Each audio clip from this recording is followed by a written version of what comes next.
Hello, folks. Welcome to Scratch the Surface. I'm EJ Scott. Today, my guest is James Dwyer. James was my UCB teacher in New York fairly recently. I don't know, last year, I guess. Maybe the year before. Oh God, no, I don't remember. Anyway, recorded this a couple weeks ago. I'm just putting it up now. But we had a really good talk about a bunch of stuff. I didn't know much about James, so I was like, "Oh, well, would you want to do my podcast?" And he was kind enough to drop by. Before I get into it, a couple quick plugs for me. Follow me on Twitter at EJ Scott. Follow the podcast at EJ Podcast. I have a website, ejscott.com. Instagram, ejscott1106.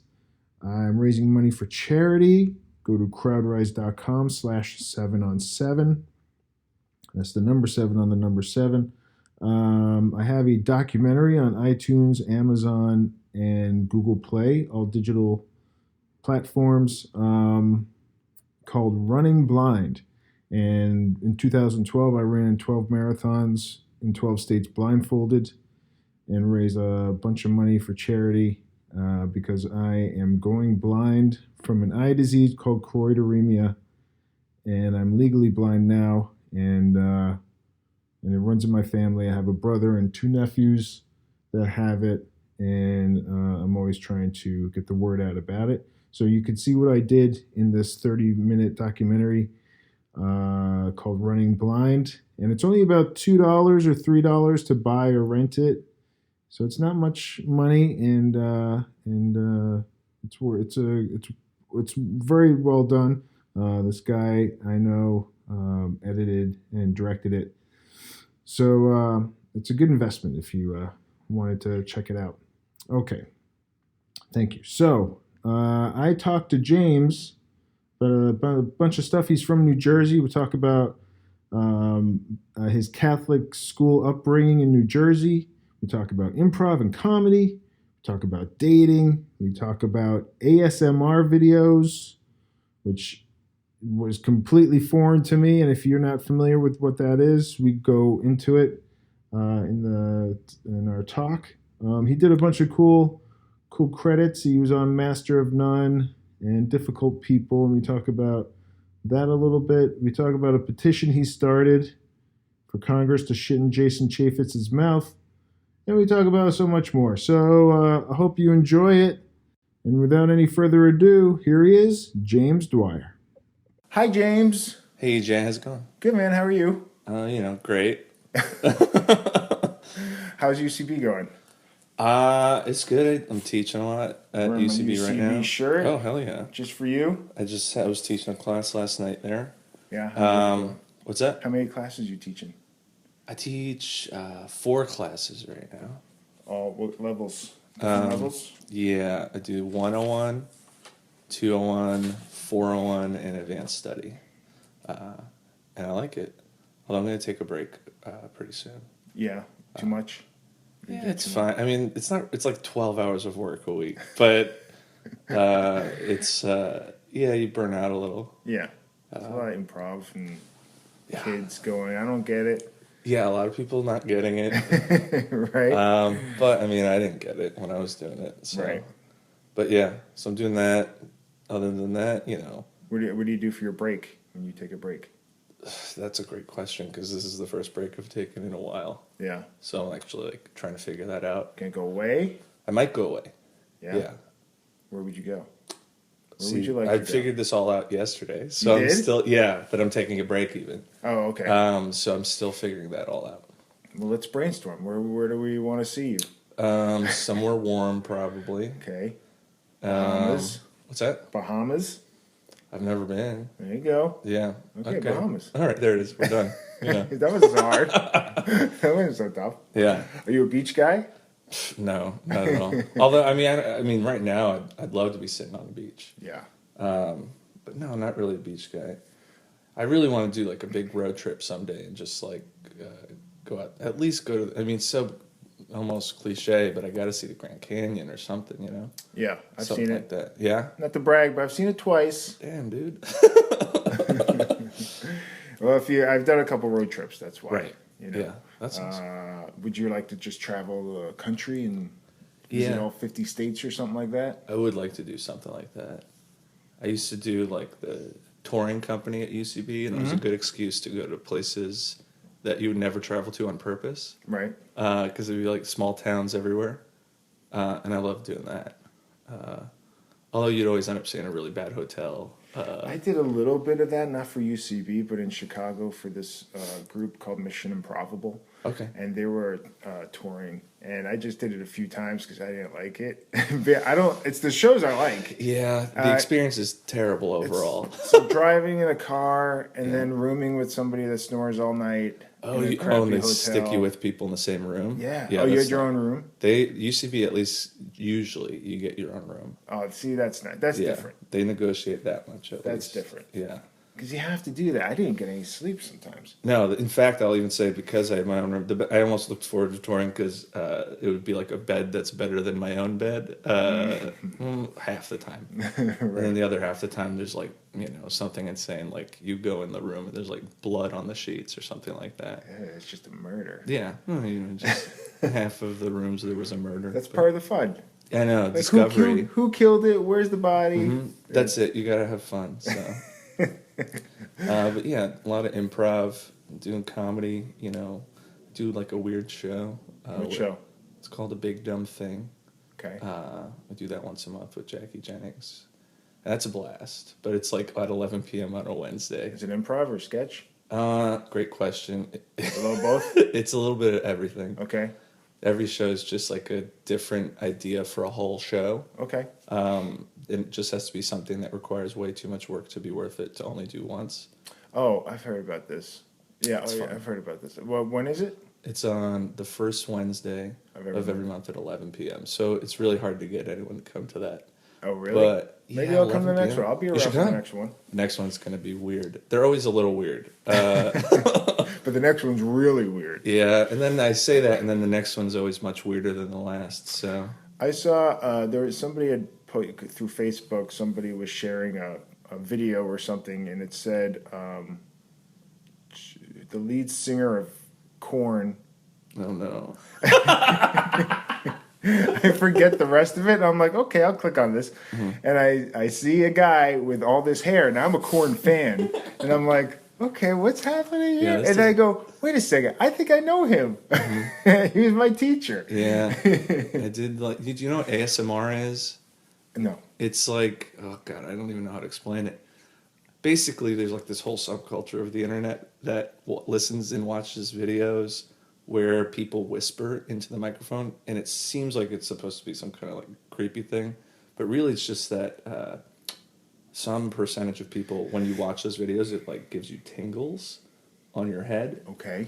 That's what they describe. That's supposed to be a drug, like a high or something? Well, it's like I get it, and it's like you go into a trance. Like it's weird. Oh, you For me, watched it, and it's happened to you. Mm-hmm. I'm one of those people. But basically, like, there's this whole genre of videos I call ASMR videos. I forget what ASMR stands for. Okay. It's like some pseudoscientific term. Auto smell. Auto smell. Muscle relaxer. That can't be it. But yeah, there's like, and they have like millions of views, all of these videos. Really? And there's thousands of people on the internet that make these videos. Is it meditative? I guess that, yes, I would say it's meditative. It helps people fall asleep. Oh. I can't, if I'm watching one of these videos, I don't have any thoughts happening in my head. But I'm like staring at this video. So on like YouTube or something, right? Yeah. And you see their faces? You do see their face. They're usually looking directly into camera. So what are they saying? They'll just be like, whisper, whisper. Like it'll just be all whispered words, or it'll be all noises. Like clicking on a bottle, things like that. It drives me crazy. Or like only mouth noises. Like it would drive many people. Yes, exactly. That is. There are videos that are like an hour of that. What? well, the talking. What do they say when they're talking? Are they trying to make sense? Ramble. They just ramble and go on and on. Some people I think just like to talk at length. do they say like, here's what I did in my day? I went to the store. And You have nailed it. Really? That's what I get? Yeah, because they have nothing to talk. Like they have to have something to talk about for a long time. Or are they just saying words like feed box, couch? These are also animals. videos that Really? some will be like. I guess I've heard some people be like, "Well, here are the trigger words," which is like different from how other people use the phrase trigger words, but it's just like words that like people like to hear. I don't know. I know there was like one I watched a long time ago where this one woman just kept saying pizza a lot. Well, everybody likes pizza. Right. I think that has nothing to do with this Ice ASMR cream. stuff. Right. Exactly. It's just things people like. Sugar, It's obesity, really- diabetes, Oh yeah. gangrene. Gangrene. Love gangrene. That's so weird. So It's you did very one as the corn singer. What's his Yeah. name? Jonathan Davis. Jonathan Davis. Right. Yeah. It also, I don't look anything like Jonathan Davis in that video, but that was the best wig I could come up with last minute. But yeah, I did an ASMR video as Jonathan Davis of Korn. Okay. Um, And I fell asleep to it right away. Good. That's all I want.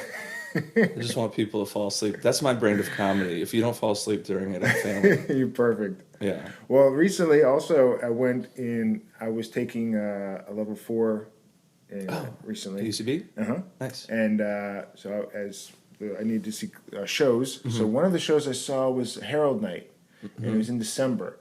And the MC was dressed as Santa Claus. Jesus Christ. And that was you. Yep, that was me. I was promoting a big dumb thing. That's why I know it. That's why That was for a show called "Come Sit on Santa's Lap." I think the trick with our show is that every show sounds like it shouldn't be a show, and then we were like, okay, let's commit to that for 1 hour. The next show should be "Do not come see this show." I mean, I'm surprised we haven't done that yet. But yeah, I think our next show is just called. So each one has like a title. So this one's called "A Big Dumb Thing Presents Ashley," and that's all we're saying. I don't know if that's going to bring Random anyone person, in. random name, right? Not an actual Ashley. Or is there? Oh, I see. There might be an There actual might be. Ashley. Yeah. Okay. But I can't say more than that. Okay. I don't want you to get in trouble or anything. I know the lawyers, for this show, they're going to come after A me. big dumb lawyer Yeah. comes after you. We should, oh, God. You had a lot of energy when you were promoting it. I love as Santa. Yeah, I love hosting Herald Night. That's a fun show to get to host. Because the audience is just like kind of amped to be there. Yeah. So it's fun. Yeah. Well, UCB crowds are pretty good, right? Yeah. I mean, Herald Night is like one of the easiest. I don't want to say easiest. It's just a fun audience. Yeah. That, and it's for improv. That and like Cage Match on Thursday nights. Those Right. are like such a blast. I mean, I do on Fridays, I perform improv, and that's a blast too. But that's like a whole different animal because you get like, you're more likely to just, it's like a real comedy crowd.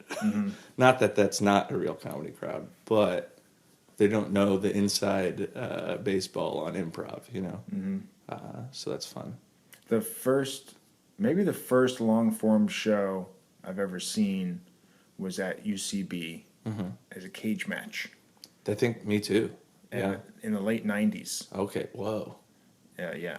In that original space, right? Wow. Yeah. And I That's remember I didn't know anything about it. I got there. I had like bad seats in the back or something. And I was used to short form stuff. I was used to performing short form and watching it on TV. So I was like, all right, well, I don't know what's this about. And then I watched it and it was very bad. And I didn't get it. And I was like, long form stinks. I walked out going, short form's where it's at. That's awesome. Yeah. And then that changed when I went to Los Angeles and watched IO West. Oh, awesome. People at IO West, and they were doing some, the Chicago guys from there were doing some awesome things. Yeah, UCB. The first time I saw Cage Match was also when they introduced all the sort of like all that wrestling element was more part of it. I feel like. Oh yeah. And that, as like a guy it. who grew up watching way too much WWE. Yeah, you loved it. Oh God, I loved it so much. I remember John Gabris. Do you know who John Gabris is? No. He's a really funny improviser. He used to improvise out here. He does it in LA now. He was the dumbest character that I've ever seen. He played the character just called the Internet. And He was just it was just him with like LAN cables taped to his head, and that was his wrestling character. Could you ask him things like information, and he spits out information? I remember nothing about him. I think he had a manager who spoke for him. Okay. And that was about it. And I think that was Kirk D'Amato. How long ago is this? I want to say 2009. Okay. Yeah. A while ago. Yeah, a while ago. May I ask your age? 30. Oh, you're a kid. I'm a little baby boy. 41. Really? 41. You don't look it. Thank you. I look 24. Yeah, I was going to say, Yeah, you look too young. Yeah. How long have you been improvising? Since 2008, I believe. Oh, wow. Okay. Yeah, since 2008. Yeah. In the long scheme, that's pretty. But in your life, that's like a third of your life. Yeah, it's a third of my life. Yeah, I started it while I was I went to Rutgers University in Jersey, and my senior year started commuting in on the weekend to go take classes. What made you take classes? Well, I always wanted to do comedy, but I was a real wimp about it. I would all I knew was stand up. Mm-hmm. But I would write jokes and be like, yeah, I'm going to go do an open mic. And tell myself that and then never do it. Mm-hmm.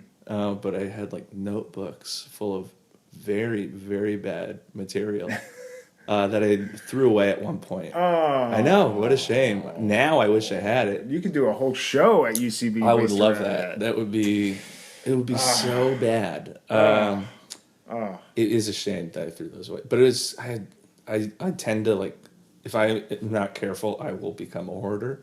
So I must get rid of things.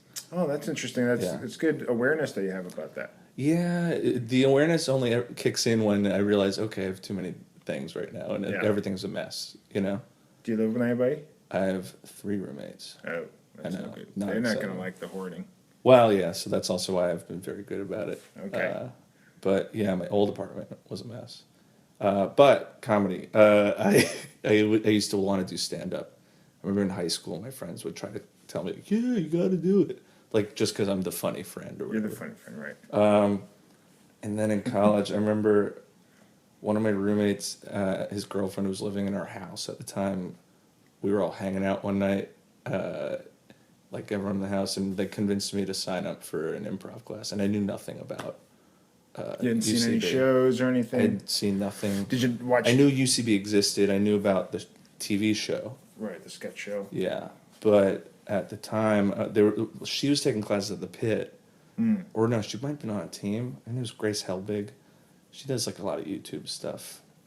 She convinced me. Did she whisper into Not that I know of. I don't think she had to get in on the whisper game.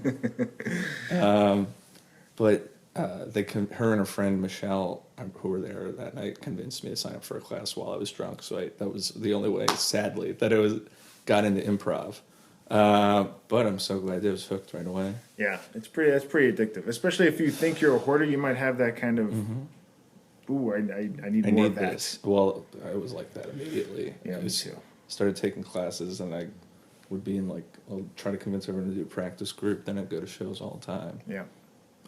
It was definitely my whole social life for a couple of years. Me too. I mean, it still is, I guess. Yeah, it dies down. You grow up. Other things be prioritized. Yeah, other parts of life are also really interesting. So yeah, maybe travel the country and see the Grand Canyon. Yeah, I mean, I've even thought I was talking with a friend about let's do a road trip and let's hit up every improv theater, and we don't need to do that.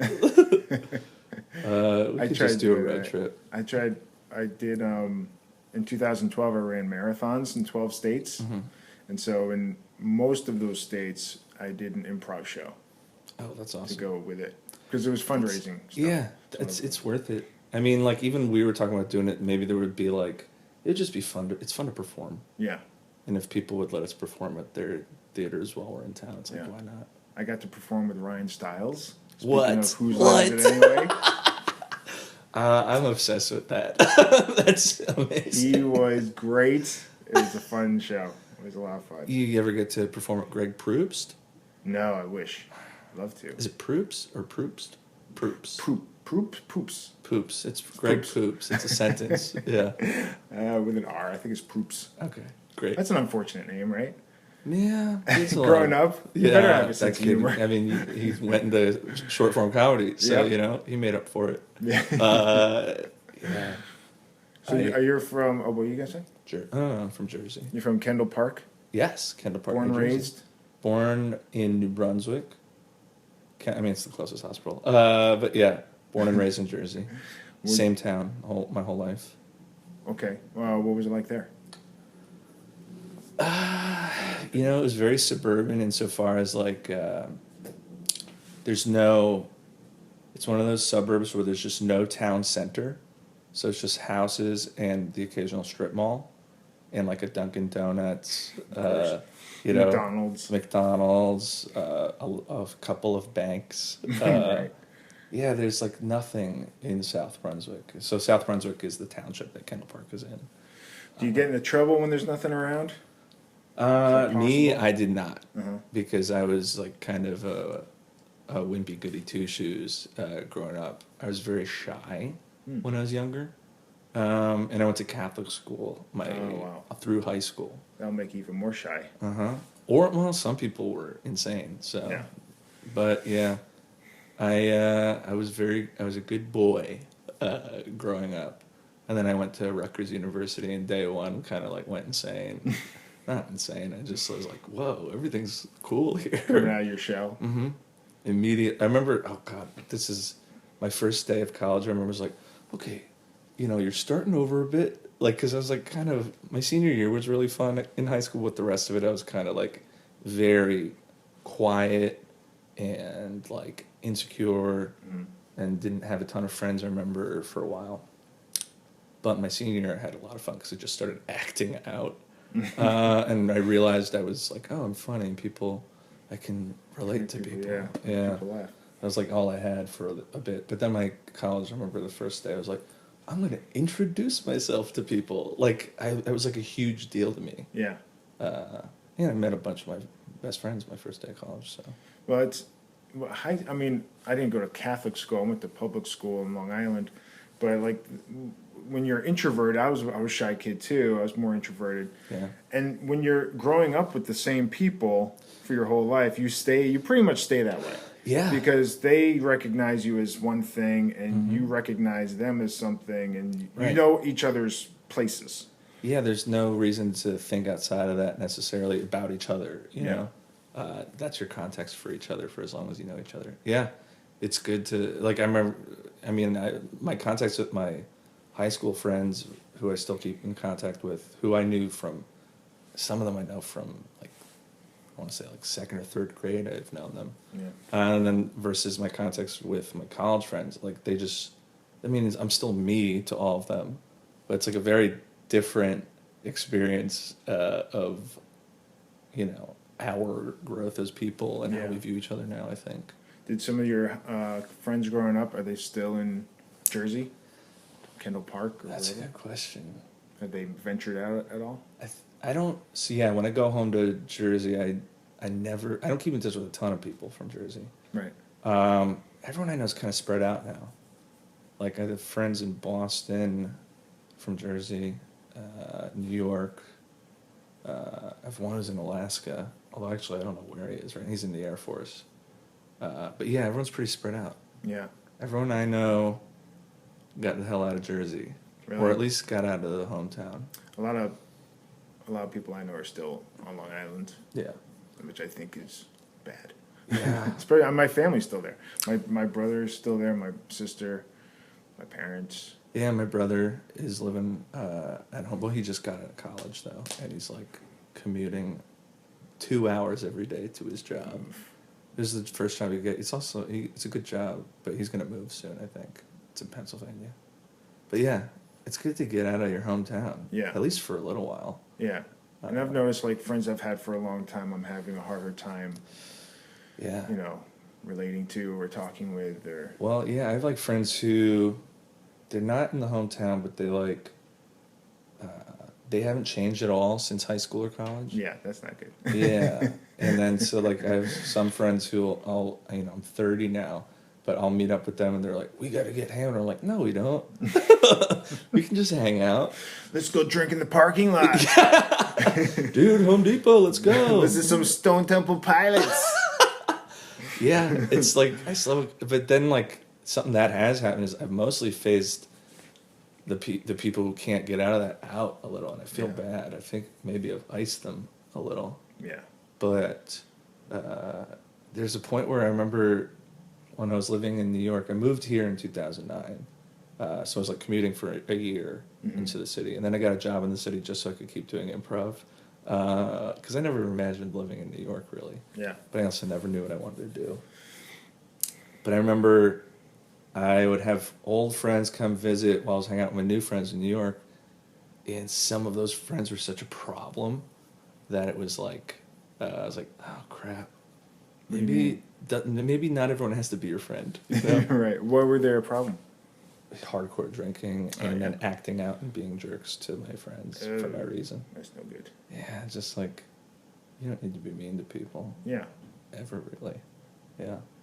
So, but then I think that's part of like just coming out of college too, starting to figure out like, who you are. Yeah, exactly. So you were, what Catholic school do for you or to you? God, I think mostly, I think about Catholic school mostly as an experience of how I have learned to reprogram my brain post-Catholic school. Mm-hmm. Because my friends who I know who went to Catholic school, that I'm still friends with, I don't think any of them, they might call themselves Catholic, but I think all of them really have given up the faith entirely. Right. In some respect. Like, it's almost like, woof, we survived that. Right. It's so weird. So what's it like, Catholic school? Is it? I mean, in the old days, my mom and dad, they went to especially my mom.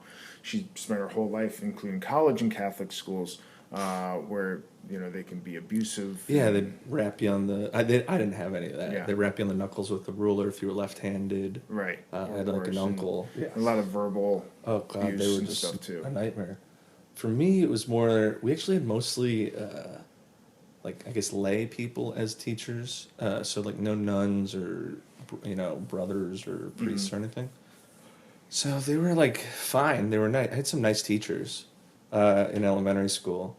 There was just a lot of like weird, crazy stuff. Like we had one teacher who was very, very pro-life, and she would hang photos in the hallway of like fetuses and like the consequences of abortion and things like that. Wow. And I remember in hindsight, I'm like, that's crazy. That's fucked up. Yep, that was very crazy. That's some fucked up shit. Yeah. And then there were just, I think, maybe this is just specific to my school. Occasionally, I think every school's had issues where it's like, there's sometimes you get an occasional teacher who is just straight up a garbage person, But I don't know if it was that Catholic school attracts more of them or what. But again, not to disparage some of the teachers who were great.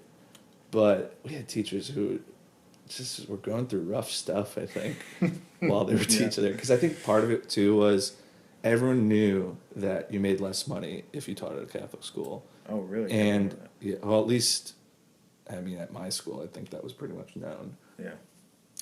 And I think it was like, they couldn't get a job at the public school. This sounds like a value judgment on these people. Well, I mean, would they want to, if they're hardcore Catholics, would they want to teach at the teachers I'm school? Talking about are the ones who are not hardcore Catholics. Oh, okay. So yeah, there was a mix. So there were some that were super Catholic. So they just got what they could get. And then there were some people who were like in some weird transition phase of their lives. I see. Who were our teachers. I remember one time I had this teacher who I think it was in 7th grade, and I always wanted to suck up to the teacher. So we were learning about like Australopithecus or like hominids, like the pre-humans. And I found this thing on a website. Like I think this was also me trying to be like, I know how to use the internet. But I like printed out this thing from like PBS's website that gave a breakdown of each pre-hominid, whatever, like Homo sapiens. That before that is this Homo erectus, etc. But I gave it to my teacher, and she's like, "Oh, this is cool." And then without telling anyone that I gave it to her, she made copies of it and gave it out as a handout to the whole class. And told us to study it. And I was like, that's a good example of the type of stuff that would happen a lot. So that's weird. Yeah, it's like also I think the fact that I remember it that way is probably me wanting to take credit for something that it doesn't matter. Well, you are a teacher now. Yeah. You are a teacher. Yeah. Were your parents religious, I imagine? Yes, my parents were religious. My mom, actually, she's a preschool teacher at the Catholic school I went to growing up. Okay, now she is. Wow. Growing up, she was like stay-at-home mom, then she went back to school, got her teaching certificate, and started teaching at that school. And my dad's also very Catholic. My dad, I never talked to either of them about it, but I think he was very spiritual Christian, so to speak, or Catholic. Mm-hmm. And then has more recently they're just both very Catholic, and they'll say things to me occasionally like, "Well, I'll pray for you," things like that I would never say to anyone. Well, what is your stance on religion now? I think I'm an atheist, maybe an agnostic, but I think being agnostic is me admitting that I don't know anything more than it. But I also just don't like. I think I'm an atheist. Yeah. These days. Well, can you tell your parents that? No, I could never. Yeah. I could just tell them I'm not religious, and that hurts them. Yeah. Well, I'll causes still pray them for real pain. Yeah. Because when you go to their house, like for holidays or something, there's probably prayer at the table, like at my house. We do that. Yeah. That used to not be a thing though. I think my parents have gotten more religious as the years have gone by.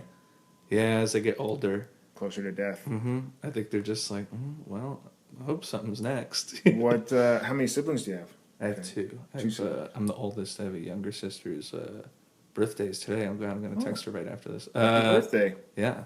What's that? Happy birthday to her. Happy birthday, Caitlin. And a brother. She's 2 years younger than me, and my brother is 7 years younger than me. Okay. Yeah. And there she does she works in education publishing. Or at least she sort of does. She does like grants and contracts for publishing companies that do a lot of work with like education in districts, school districts. That's good. And my brother's like computer programmer. Okay. Did they both have to go through a Catholic school? Yeah, we all went to the same stuff. Are you guys all on the same page? Like, did you in life, religion stuff, or I think at the very least they're not religious. Don't think about it. I don't know if they would ever call themselves atheists. Right. I don't know if they're just kind of shut comfortable off with that. Yeah. Like, that's a lot of religion. I'm just going to shut down now. That's exactly it. Yeah. I had to take religion classes. Oh, like CCD type thing, or was that that's what they called it at our school? I don't know what it's called, but I had to go initially when I was like in grade school. Had to go to houses of classmates and things whose parents were teaching religion classes, and then after that, as I grew out of that, then the next step was to go to church and take religion classes there. And go to church every week on Saturday or Sunday with my folks. Yeah, did that. And then, but that would, as I was getting older, we would have wars. Me and my dad especially would have screaming matches about going to church, and I didn't want to go. Yeah. And eventually, when I got really old, much older, I started saying that I'm going to go by myself, and then I wouldn't go. And then he would catch me because he was a fucking dick about it. He was a cop, so he was like, "Oh, there you go." I went to go pick you up, and you weren't there." And I was like, and I have to lie to him and everything. Right. And sometimes I would just walk out of the house and go to the side of the house with a book and just read on the side of the house for an hour. That's very funny. Or climb a tree. There was a tree I climbed, which in hindsight is very dangerous. It was like right next to. That's your church, though. That's my church. Church. Yeah, that's scary. That's scary stuff. I also used to be very religious when I was younger. Oh, really? So I never. That's why I think it was also such a shock when I went to public school. Well, what would you do when you were young? How much younger? Just growing up? Through 8th grade, I would say. 8th grade, okay. And then once I got to high school, I was like, okay. But I was like an altar server. Whoa. And I remember thinking that was cool as hell. Like I was like, I get to do stuff during church, so I don't have to like just suffer through it as much. Yeah. Kneel and stand and kneel and all that. Yeah, I get to hold a book. I get to like move things. Dress in a cool costume. Oh, yeah. You get this sick-ass costume, dude. That was your first, like, sketch. Yep, 100%. That was when I learned that I like collecting wigs and costumes. Yeah. It was... But and then part of that was, like, if you really were doing, like, a senior altar server, the trick was you got to eventually do weddings and funerals. I only ever did funerals, but you get paid is why. Oh, really? Okay. Yeah, How much you get? $10. Yeah, it was like nothing. I think it was actually maybe only tips, and it's like you can't ask for a tip at a funeral. Yeah. Who tips at a funeral? People tip the priest and the altar. I guess no, we got paid. I don't remember how it worked. It was always cash. Under the table. Yeah, always under. It's a church. I mean, so much is under the table. I mean, but yeah. So I thought that was cool. But then I got to high school and I was like, this is not cool. Did you date in high school or anything? In high school? No, not really. I went to but actually in high school what I would do is I went to youth group. That was on Sundays. And that was like, I think half the reason you did that is because we all went to different high schools after elementary school. Like I kept going to Catholic school, and I wish my parents didn't send me to Catholic high school. It was like so much money. My parents don't have a ton of money. Yeah, so it was like they'd probably be retired now if they didn't send us to Catholic high school. 3 kids. Yeah, but I went to that, and then other people went to different Catholic high schools, and then a bunch of other went to the public school. But we would all kind of meet on Sundays, and no one really wanted to do youth group, but it was that. You did it, well, some people were super into it and very religious about it. You did it because it was like an excuse to kind of see everybody again, because we don't all see each other otherwise. So that was fun, but sounds fun. Weird. We would go on retreats, and those got weird. Why? What happened at the retreats? Well, it's because the guy who ran it was a crazy person who was... So Catholic people, I think, are not super, super religious. I think they're like, yeah... God is real, Jesus is real, or whatever, and they pray, but they are not in the way that like evangelical Christians are religious. Right. But the guy who ran this was almost like an evangelical Catholic, and he would have like a stack of prayer cards on him at all times in his back pocket that was like this thick, like a deck, like a few deck of cards. Yeah, exactly, and he would.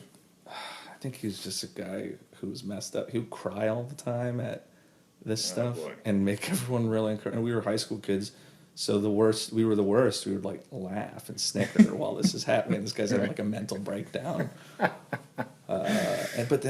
guy was. I think he was a guy. He also, I remember, he was a really short guy and he would wear lifts in his shoes. He was not having a good time. I think he felt like he had to do this or something. Yeah. I wonder what people's motivations are for these things. I had teachers in public school. One guy was old and very creepy to the girls. Like, especially in hindsight, I'm like, whoa, you can't be creepy. He's like 60 and he's being like all creepy. He's dead now. Yeah. But and then there was this other guy in middle school who ended up marrying a student. We had a lot of stuff like that in my high school. Like a couple, I guess, after she graduated, but. Yeah, there was a guy in my sister's grade who one of our teachers married him after he graduated high school. They were dating while he was in high school. Yeah, stuff that I think inappropriate. Right, if it happened now, it would get called out right away. I feel like, but then it was kind of just like, ooh, gossip. Even then. In your terms, it's only like early 2000s. That's not even that long ago. It's crazy. It's different like when you talk about Elvis marrying a 13-year-old Priscilla Presley. Somehow that was okay. But I guess it was the 50s or something. Yeah. I guess in the 50s, everything was cool. It's so terrible. It was also, I think, I guess now in the last 20 years or so, there's almost this typical, like, teacher who's a woman and with like a student who's a young boy or whatever, and we had a bunch of that at our school, but also we had both. It was disgusting. Yeah. In the Catholic school, they're so afraid of anything ever being released, information being. They just cover everything. Yeah, of course. Yeah, and I think that person taught there for a long time after that. Was there any like? There's always, you see the typical. You hear about the sexual Oh, and your stuff. Did you ever hear anything? oh, nothing like that. Thank God. Yeah. Our school had, we had none of that. We had the same priest at my elementary, who was at it was K through 8 or whatever. He's been there forever. No one's ever had any problems with him. He's kind of a funny, weird guy, but not a creep, at least. Thank God. But the high school, we didn't have a priest at the high school.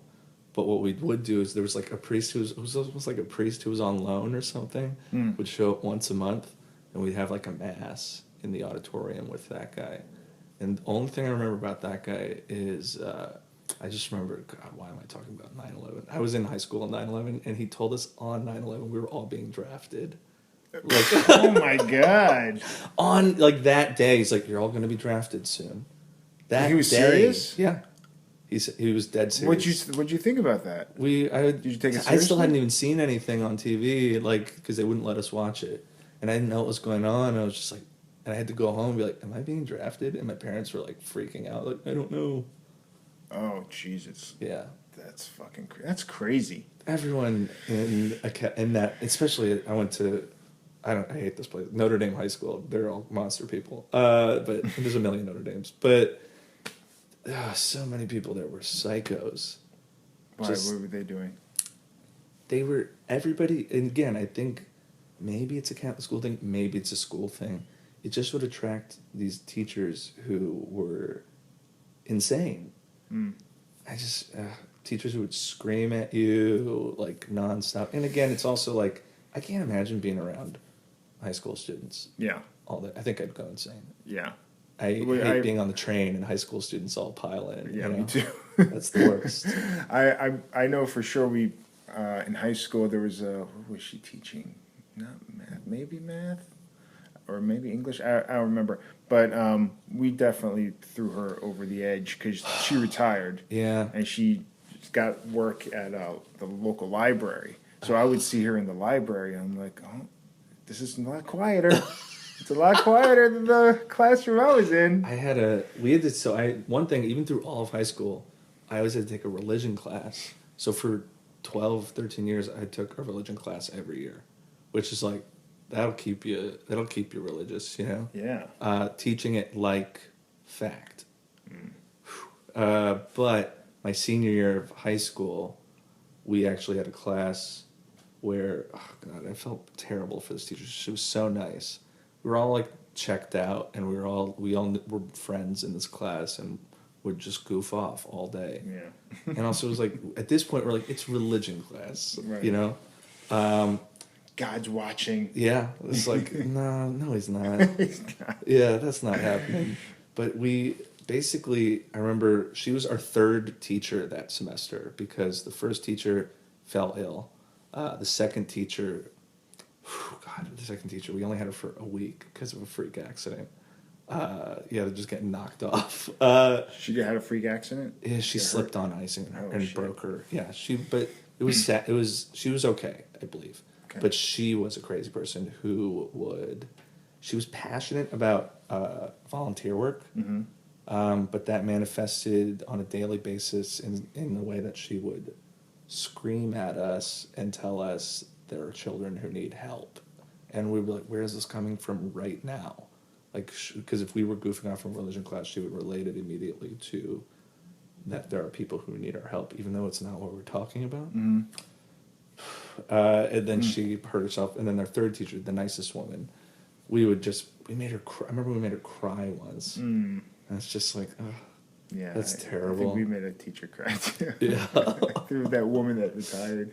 Yeah, high school, everyone's terrible when they're in high school. It's tough. High school's tough. I got bullied growing up. Yeah. And not so much in high school, but by then I was so depressed.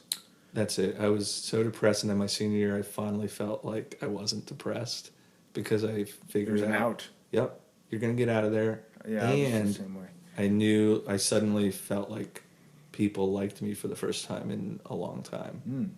So, at least I felt no control of it. Now I feel like you can be in control of anything like that, but. It felt, oh God, it's so crazy when I think about how, like, my mind state in high school and college. Do you want kids someday? I think so. Yeah. I think so. Not sure. Not sure. Do you have a girlfriend? No, single. Very single. Yeah. You looking? Yeah. All right. What are you looking for? What do we need to put out there? She gotta be funny. No. At least a sense of humor, right? At least think That's you're funny. Yeah. Oh God, that's so bad. I probably don't need more positive reinforcement like that. Have you dated any students? They probably don't. I mean, well, no. I would never ask out a student of mine because I feel weird about like power dynamic. Yeah. What about after? See, students have asked me out after, but I am like intentionally very. I don't ever want to make someone feel weird. Mm-hmm. And it just I feel weird as a teacher. I don't think it's I just don't ask students out after. Do you date in the community? Because that happens a lot. Yeah, right? I think it's almost weird not to. Yeah, you see you meet so many people, and like this is kind of all everyone does. Yeah. No, definitely. I think that's fine, but I just feel weird about asking out a student, especially because I especially feel. I'll sit in on like Lloyd auditions. I do 401, so I determine if people pass or fail. I would never want anyone to feel like, God, I care too much about that, I guess. But I would never want anyone to feel like I'm impartial or weird about it. Well, there was a thing on the internet a month or two ago about the UCB grades. Yeah. That blew up. That blew up. People were overreacting. I thought so too, and I was like, "What's the big deal?" And then I went on, and I was like, "Yeah, it sounds about right." For my grades. Thanks for my B. Everyone gets a B.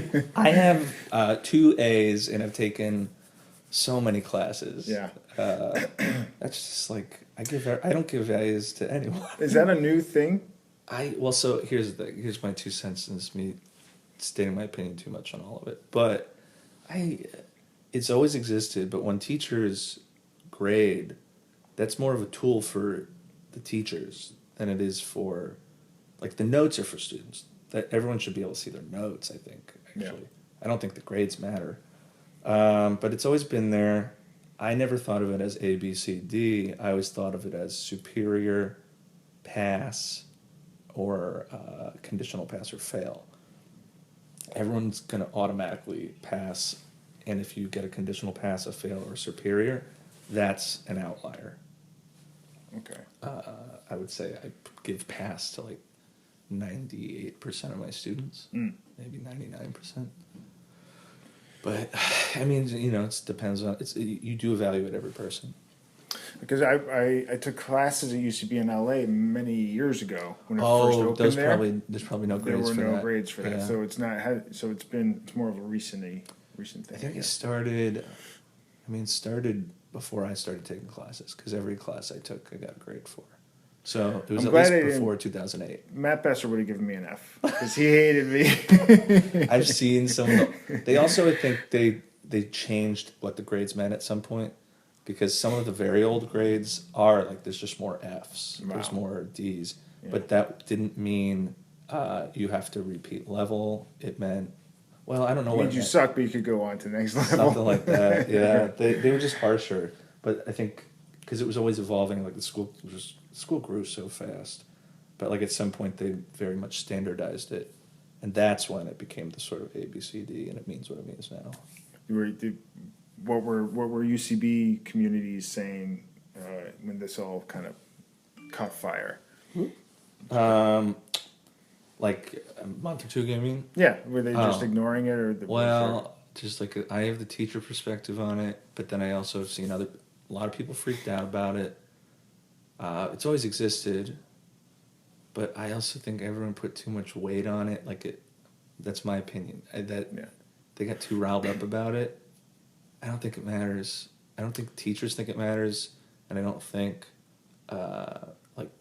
I think people, I guess, worry about it in terms of like their ability to audition for things or whatever at UCB, or like how they're viewed by like people have their grades in front of them or something. Be real, like even like my understanding of things, if you audition, no one's looking at like, whoa, they got all A's, they must be really good. They just look at your audition. Yeah. And if you are personally recommended by a teacher, that's helpful. That might be too much information, but I don't care. Well, that makes sense. Though. Yeah, if someone was like, oh yeah, blank said they were good, they taught that person, and if you're dating somebody that's evaluating it, that's helpful. Yeah, that can be helpful. Make sure you date. No, God, no. Yeah. People are, recuse themselves if they feel like there's a personal conflict of interest for auditions. Okay, that's good. Yeah. I mean, they have to now, right? So you've been teaching there how long? I think 2.5 years. I think you were the first one I taught like a 201 of yours or something like that. Something like that. I don't remember, but whatever it was, that was the first time I taught that class. Oh, okay. I could tell. Yeah. It was like I gave you a C. Good. Well, it is funny that after a class, the last day of class, the teachers hand out evaluations for the teachers. Mm-hmm. And then you get 15 minutes to fill out. It's not necessarily a letter grade, but there are notes to give to teachers. Yeah, right? I've read some of my feedback. The only notable stuff I've been told is I had one class last year where they were like, he was too hard on us. Mm. And I think I was in that class. But also, that's all. I don't know. Yeah. I don't know how I felt about that. But it was like, yeah, I could see that. I try to make my notes. I'm better at giving notes now. Yeah. And like evaluating scenes. And it's hard being a teacher. I did coaching and stuff, and it's hard to find that balance of not hurting somebody's feelings, but giving them like constructive criticism and actual you have to give feedback. Notes that can be put into action, and that's hard. And half of it is learning like a language of what you're trying to communicate that pierces them. That's like, oh, that's what I have to do. A lot of people just, I don't think, ever hear the note, even though they're like, yep, okay, cool, like, and then it leaves. Yeah. I don't think it, like, I think so many people are in a slightly defensive posture. Yeah. When they're getting a note. Because you're standing in front of 20 it's people weird. or 15 people, and everybody's kind of going, was it good? Was it bad? Did they get laughs? Did they not? Did they get it? Did they, kind of everybody's That's it. doing When you're in class, it's not like the natural thing where if you're on stage, you're not really thinking about what's the audience thinking. But if you're in class, it's like this sort of weird thing where you're only doing it to be evaluated. Yeah. Every time. I mean, imagine going through like high school, and then you get a test, but everybody has to stand in front of everybody else to take this test orally or something. That would be a nightmare. Right? Yeah. So now you're doing it this way and trying to get laughs. Yeah. Well, I just had my 401 last night. At the midway point, everyone gets a personal note, right. And the way I do it is I give it to everyone in front of the class. Mm-hmm. Some teachers email it, but I don't know. I like to tell students that failure is very good. Mm-hmm. And I think so, and not that this is failure, but be okay watching each other struggle and help each other and things like that. Just say you went to Catholic school. Yeah, exactly. Please forgive each other. So torture is a part of this. Right. Yeah, you have to suffer. You Life gotta is suffer, suffering. guys. Yeah. You're all sinners. Here are your sins. You walked on and you changed the game of the scene. Yeah. It's good times. Yeah. I like it. So you didn't start dating till after high school, like in college, Rutgers? College. What'd you study at Rutgers? Oh, God. Economics and philosophy. What were you thinking? Great. I don't know. Well, no, I do know. Well, basically, okay, I didn't know what I wanted to, when I went into college, I said I was going to be a biomechanical engineer. Then I realized that's too hard. Yeah, I don't know what that is. Yeah, I don't even know. I truly don't. I think I like the title. And then I remember for one semester of college, I was like, I'm going to be a meteorologist. I figured it out. I want to be a meteorologist. And I think there's a life where I could have still done that. Okay. But I took the class and I was like, oh, damn it, I'm bored. I was the worst student in college. I got by. I did well while doing the minimum amount of work, Okay. The minimum effort. But, and then I did was taking economics. I was like, well, I guess this is practical, and it's not. Also, would have been more practical to do like a more business oriented thing, or like computer science. But did that, and then I was taking philosophy classes just because just got super into it. Mm-hmm. I should have double majored. I think it was one credit or one course away from having a double major, but I minored. So I just wasted these credits. But I really liked philosophy for a while, and it's still. I mean, I think that helped shape me a lot. Okay. Me and my friends were much more into it than I. I mean, I have a friend who's he was a philosophy PhD guy. He's like a professor up in Boston now. We're going from a Catholic school to philosophy. Yep, that's there's ways in which I mean, one thing about Catholicism, there's this whole tradition of Catholicism with Jesuits or whatever, where they're very, they believe in the theology of things. They question everything, but then they somehow come back to their core beliefs that I don't understand. But so that stuff, I don't know, maybe it's not so far away, but it is still very far away. It's me saying that all of this, questioning literally everything. I love philosophy. Yeah. Yeah. You mentioned hoarding earlier. Have you caught yourself hoarding? Yeah, definitely. When I first lived in the city, my apartment was a nightmare. My roommate was one of my friends from Rutgers, and we both were very depressed. I think when we moved to the city, Mm-hmm. I think we both thought this would be awesome. But we lived uptown. I didn't know anyone that lived uptown. I was working on 120th Street at the time. It's far. Yeah, and I could walk to work every day, which was really nice because I lived on 106 in Columbus. What was your job? I used to be a financial analyst at Teachers College, Columbia University, and that was a decent job. It was a very straight 9 to 5. Right. So I could then what would happen every day was I would work there, kill 2 hours, then go to a class or a show or a practice for improv. Right. And they did that most nights. But yeah, when I was first living in the city, my apartment, we would collect junk. It would just accumulate to the point where I remember when we left that apartment, we had to, this is so gross, we had to basically rent a dumpster to throw things away. Whoa, Yeah. That's a big deal. I know. Was it furniture for the dumpster, or was it? Yeah, what were we throwing out? Furniture. I remember it was just all stuff that it would be things oh yeah, let's bring this home, and then we didn't use it and didn't need it, and we had a room where things were just collecting. So that's what it was. We just had this spare room. Now, when you threw stuff in the dumpster, were you crying? No, I had no problem getting rid of things. Well, that's healthy. Because I think it reached a breaking point. Really? Yeah, but I didn't. It wasn't that thing where you feel well, no, there was this slight attachment. You know what it is? I think it comes from I didn't have a lot of stuff growing up, and I think a lot of people say this too. But there was that sense of oh, now I can have things. And you just collect things you don't need or use. Do you collect still? No, I throw things away a lot. Really? Yeah, and I don't have much furniture anymore. I have enough furniture. Are you doing minimalism? My version of minimalism, which is probably close to normal. Okay. So yeah, I try not to have a lot. I'm a collector. Yeah.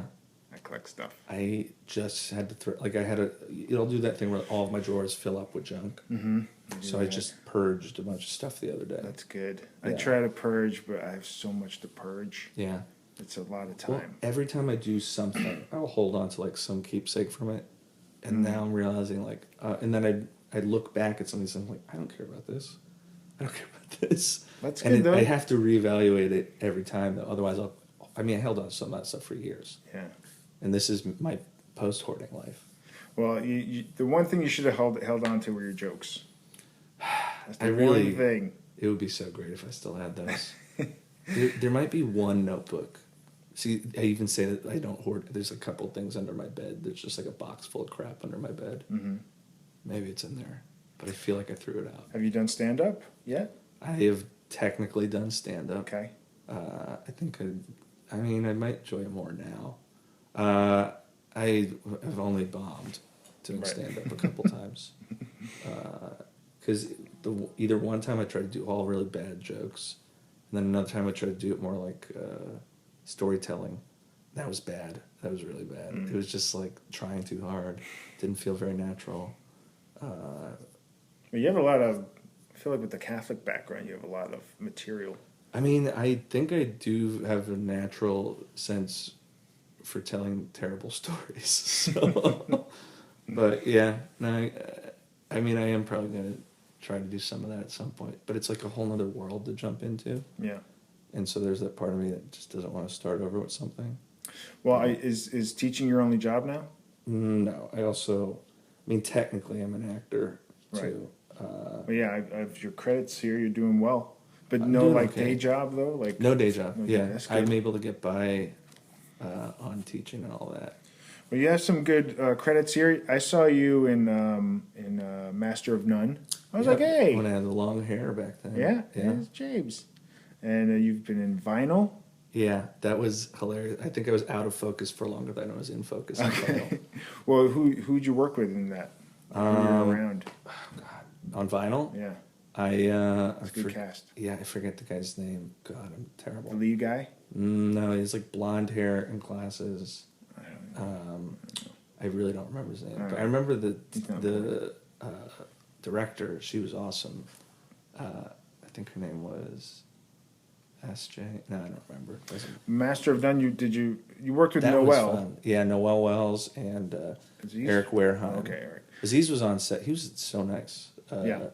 Yeah. I met him a long time ago. I saw him when he was doing Human Giant Yeah. before it was a show. Oh, really? I saw it at UCBLA with those That's guys. awesome. Yeah. Yeah. He's really funny. How was Noelle? I like her a lot. She was really cool. Yeah, was she nice? Yeah, she was super nice. I wrote to her. I was like, "Would you come to my podcast?" Crickets. Yeah, who knows? It'd be nice to get her on. The characters. Which character were you a part of? I was in Natasha Rothwell's. Okay, I didn't see that one. It's great. It's It really is? fun. Okay. Yeah, I play just kind of like a pathetic. I mean, every character I play is kind of like a pathetic schlubby guy. Except for Santa Claus. Hey yo. It's so funny that you mentioned Santa Claus is also the first acting role I've ever done in my life in 8th grade when I did the Christmas pageant as Santa Claus. Really? Yeah. Did you do plays and stuff in school? No, I remember in 8th grade. So in 7th and 8th grade was when I started to realize I was a funny person. Then I got depressed in high school and I became funny again in senior year. But in 8th grade I was like, oh, I'm going to audition as Santa, right guys? Because I thought it was funny. But I was the only person that auditioned for Santa, so they had to give it to me. And I had to sing. It was so, and I remember I did like a bow and my hair and beard fell off. It broke the illusion. Yeah. But it was, and I remember being like really embarrassed. I didn't act at all growing up, except Yeah. in first or second That was grade. all I did. We were letters. You know, like where everyone's letter? I was B for buttons, so we had to recite like B is for buttons and da da da da. We had to do these Christmas pageants every year, and each grade, K through 8, had to go on stage as a class and sing a song and dance together. And we hated it. That's crazy. Yeah. You were in Difficult People.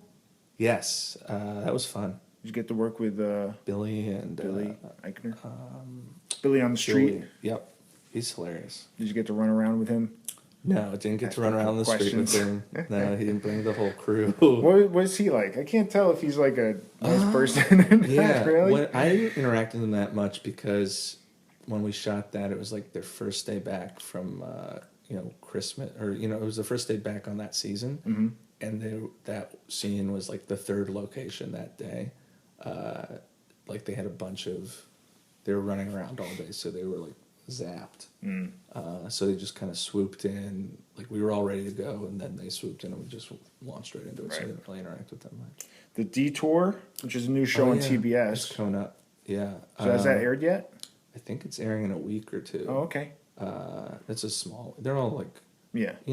But that one, that was fun. It was a fun shoot. But it's a good start, Like Yeah, these little... I've only been like doing TV stuff for like a year. And how have you been getting these parts? Are you auditioning, or Yeah, I do you auditioned. have an agent telling you about these things? Yeah, I have an agent. I work with Stewart Talent right now.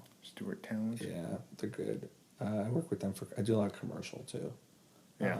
Like I have a Geico commercial that has been airing a ton right now, which is great because I like making money. Cha-ching. Yeah. Try to get rid of some of these roommates. Hey-o, that'd be great. You got 3 roommates. You live in New York. You need like 50 roommates to pay rent. It's really crazy. I do think I'm going to move soon. I've been living in Williamsburg for a while, and I like it, and I like the apartment, but I've been there long enough, and I don't need 3 roommates anymore. I lived in Williamsburg for a couple months many years ago, before it was like cool to live there. It was a shithole. It was a shithole, and I lived right above a fucking bar, which was the worst. Do you remember? I don't even remember the street. The bar was called Sin City. I don't know if that still exists. But it was horrible. It was horrible. Now it's horrible, but in the opposite way. Yeah. It's like all tourists there all the time, and it's packed all the time. That's so funny. Yeah. It was like it's a really graveyard crazy. when I was there. It's and everything's expensive. It's too nice.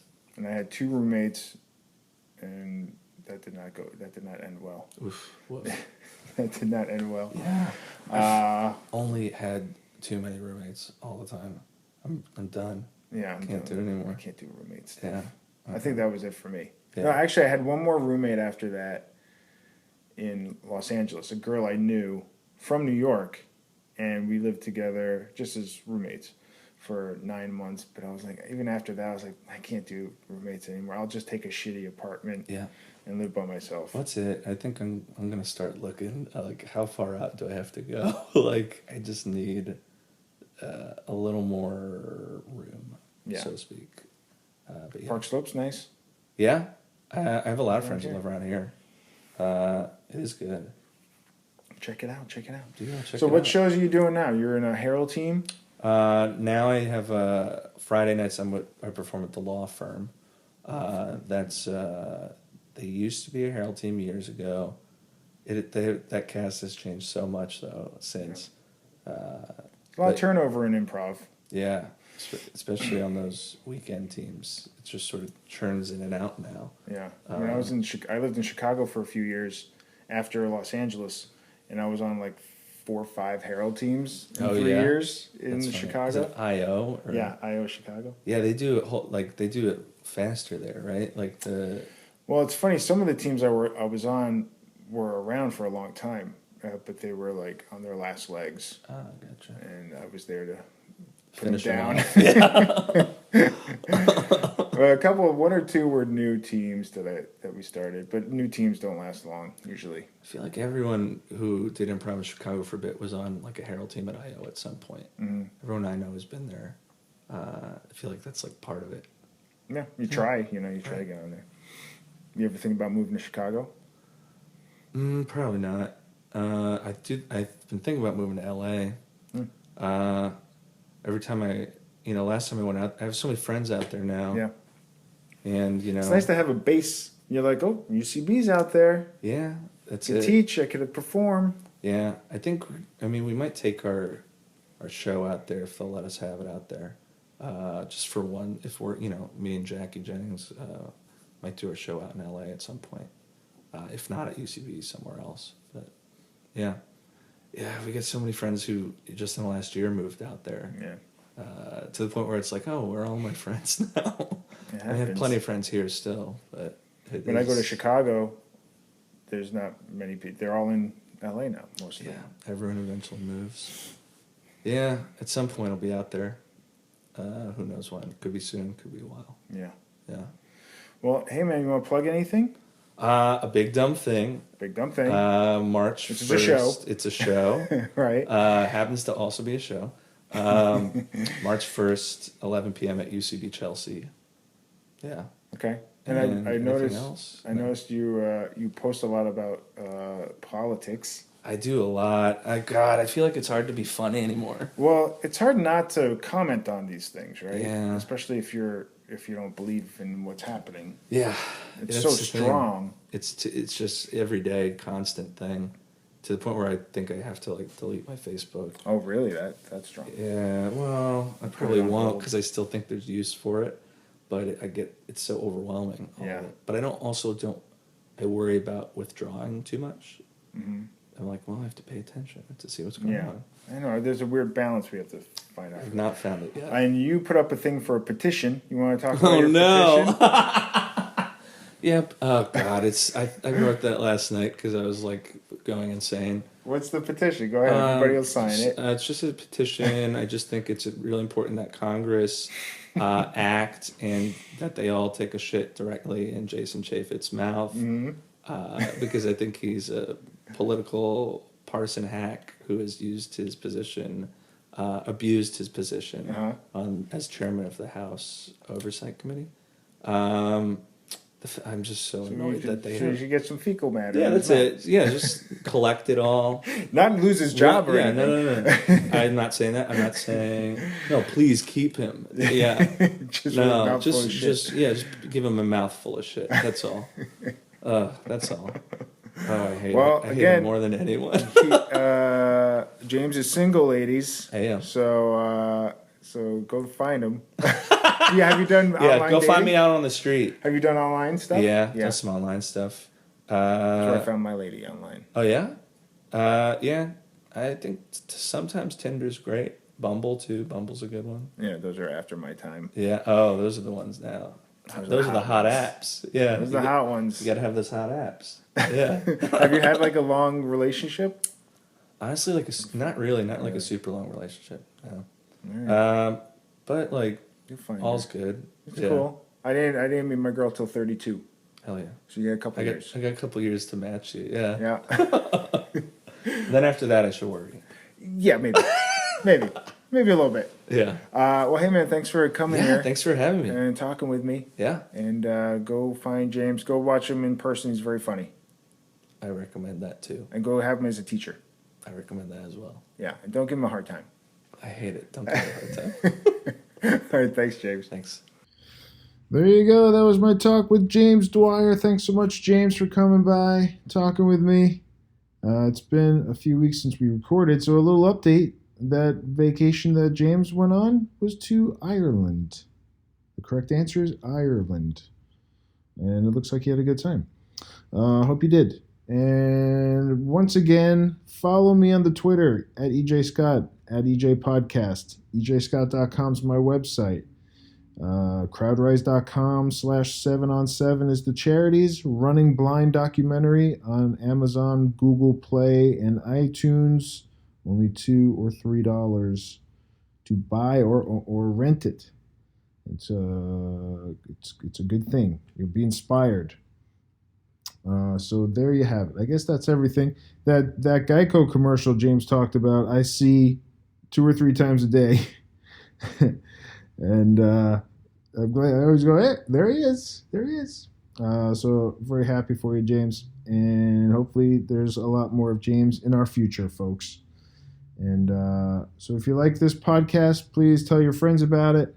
Check out my past podcasts. Go to iTunes and subscribe. I'm also on iHeartRadio now, so you can listen to the podcast on there if you prefer.